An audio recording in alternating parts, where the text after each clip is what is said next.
Story jam में आपका स्वागत है। मैं यानी आरती आपको हर हफ्ते सुनाती हूँ कहानियाँ, कुछ नई, कुछ पुरानी, कुछ जानी, कुछ अनजानी। अगर ये पॉडकास्ट आपको पसंद है तो आप जहाँ भी सुन रहे हैं, स्पॉटिफाई, अमेजॉन म्यूजिक, गाना, एप्पल पॉडकास्ट, वहाँ सब्सक्राइब ज़रूर करें ताकि हर हफ्ते जब मैं नया एपिसोड बनाऊँ आपको इत्तिला मिल जाए।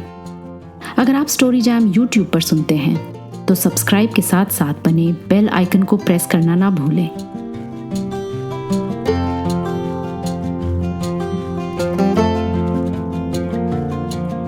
बचपन में हमारे घर के आगे एक बगीचा था और उस बगीचे में तरह तरह के फूल खिलते थे। 8-9 साल की मैं रोज सुबह स्कूल बस के आने के पहले एक छोटी सी प्लास्टिक की लाल डलिया में गिरे हुए फूल बटोरती। मोतिया, हरसिंगार, गुलाब। माँ ने सुई में धागा पिरोना सिखा दिया था। सो छुट्टी वाले दिन मैं उन फूलों की माला बनाती और घंटों गले में डाले इतराती। केदारनाथ सिंह की कविताएं उन मालाओं की याद दिलाती हैं। सहज, रोजमर्रा के शब्द जिन्हें जीवन से बटोरे दर्शन में पिरोया गया, कुछ इस तरह कि उन कविताओं की महक सुन या पढ़ लेने के कितने ही देर बाद तक मन में बसी रहती हैं।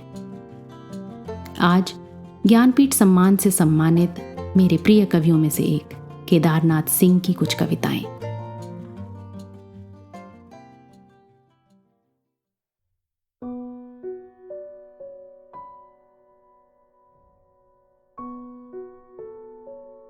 सुई और तागे के बीच में। माँ मेरे अकेलेपन के बारे में सोच रही है। पानी गिर नहीं रहा, पर गिर सकता है किसी भी समय। मुझे बाहर जाना है और माँ चुप है कि मुझे बाहर जाना है। ये तय है कि मैं बाहर जाऊंगा तो माँ को भूल जाऊंगा, जैसे मैं भूल जाऊंगा उसकी कटोरी, उसका गिलास, वो सफेद साड़ी जिसमें काली किनारी है। मैं एकदम भूल जाऊंगा जिसे इस समूची दुनिया में माँ और सिर्फ मेरी माँ पहनती है। उसके बाद सर्दियां आ जाएंगी और मैंने देखा है कि सर्दियां जब आती हैं तो माँ थोड़ा और झुक जाती है अपनी परछाई की तरफ। ऊन के बारे में उसके विचार बहुत सख्त हैं, मृत्यु के बारे में बेहद कोमल। पक्षियों के बारे में वो कभी कुछ नहीं कहती, हालांकि नींद में वो खुद एक पक्षी की तरह लगती है। जब वो बहुत ज्यादा थक जाती है तो उठा लेती है सुई और तागा। मैंने देखा है कि जब सब सो जाते हैं तो सुई चलाने वाले उसके हाथ देर रात तक समय को धीरे धीरे सिलते हैं, जैसे वो मेरा फटा हुआ कुर्ता हो। पिछले 60 बरसों से एक सुई और तागे के बीच दबी हुई है माँ। हालांकि वो खुद एक करघा है जिस पर 60 बरस बुने गए हैं, धीरे धीरे तह पर तह, खूब मोटे और गझिन और खुरदुरे 60 बरस।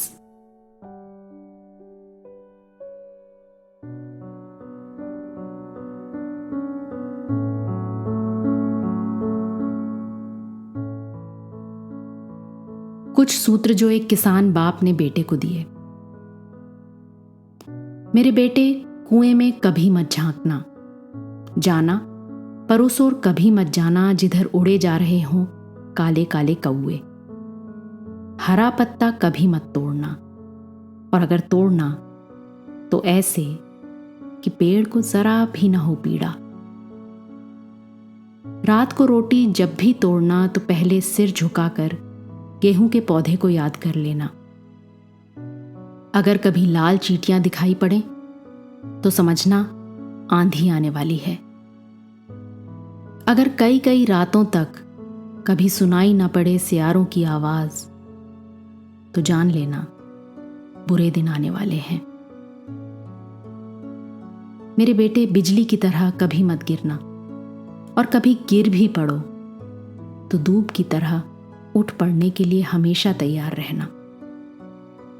कभी अंधेरे में अगर भूल जाना रास्ता, तो ध्रुव तारे पर नहीं, सिर्फ दूर से आने वाली कुत्तों की भौंकने की आवाज पर भरोसा करना।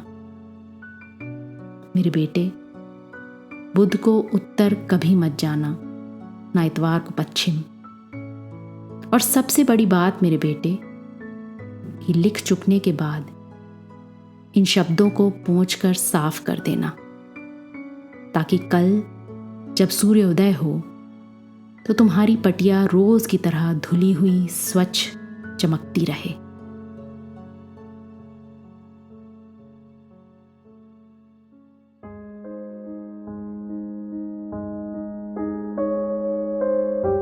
मेरी भाषा के लोग, मेरी भाषा के लोग मेरी सड़क के लोग हैं। सड़क के लोग, सारी दुनिया के लोग। पिछली रात मैंने एक सपना देखा कि दुनिया के सारे लोग एक बस में बैठे हैं और हिंदी बोल रहे हैं। फिर वो पीली सी बस हवा में गायब हो गई और मेरे पास बच गई सिर्फ मेरी हिंदी, जो अंतिम सिक्के की तरह हमेशा बच जाती है मेरे पास हर मुश्किल में। कहती वो कुछ नहीं, पर बिना कहे भी जानती है मेरी जीभ कि उसकी खाल पर चोटों के कितने निशान हैं, कि आती नहीं नींद उसकी कई संज्ञाओं को, दुखते हैं अक्सर कई विशेषण, पर इन सब के बीच असंख्य होठों पर एक छोटी सी खुशी से थरथराती रहती है ये। तुम झांक आओ सारे सरकारी कार्यालय, पूछ लो मेज से, दीवारों से पूछ लो, छान डालो फाइलों के ऊंचे ऊंचे मनहूस पहाड़, कहीं मिलेगा ही नहीं इसका एक भी अक्षर। और ये नहीं जानती इसके लिए अगर ईश्वर को नहीं तो फिर किसे धन्यवाद दे। मेरा अनुरोध है, भरे चौराहे पर करबद्ध अनुरोध, कि राज नहीं, भाषा भाषा भाषा, सिर्फ भाषा रहने दो मेरी भाषा को। इसमें भरा है पास पड़ोस और दूर दराज की इतनी आवाजों का बूंद बूंद अर्क, कि मैं जब भी इसे बोलता हूं तो कहीं गहरे अरबी, तुर्की, बंगला, तेलुगु, यहां तक कि एक पत्ती के हिलने की आवाज भी, सब बोलता हूं जरा जरा जब बोलता हूं हिंदी। पर जब भी बोलता हूं ये लगता है पूरे व्याकरण में एक कारक की बेचैनी हूं, एक तद्भव का दुख तत्सम के पड़ोस में।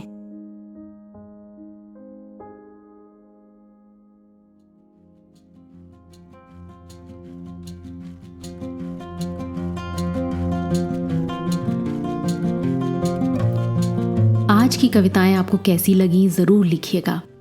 मुझसे संपर्क करने के सभी माध्यम इस पॉडकास्ट के डिस्क्रिप्शन में लिखे हैं। अगर ये कविताएं आपको अच्छी लगीं तो इनका लिंक अपने मित्र और परिवार के साथ जरूर शेयर करें। अगली बार फिर मिलेंगे एक और कहानी, लेख या कविता के साथ। तब तक अलविदा।